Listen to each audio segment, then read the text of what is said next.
একটি গাধা ভারী একটি লবণের বোঝা পিঠে নিয়ে একটি নদীর পাশ দিয়ে হেঁটে যাচ্ছিল।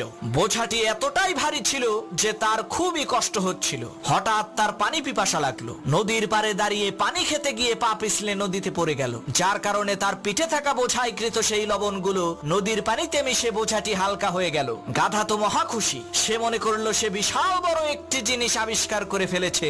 সে ভেবেছিল নদীর পানিতে নামলেই মনে হয় বোঝা হালকা হয়ে যায়। পরের দিন সেই গাধাটি বড় একটি তুলার বোঝা পিঠে নিয়ে ক্লান্ত হয়ে গেল। পথিমধ্যে একটি নদী দেখে সে খুবই খুশি হলো। হোঁচট খাওয়ার ভান করে সে নদীর পানিতে বসে পড়লো। এতে করে সেই গাধার পিঠে থাকা তুলার বোঝাটি নদীর পানিতে ভিজে আরো ভারী হয়ে গেল, যার কারণে সেই গাধাটি আর উঠে দাঁড়াতে পারলো না।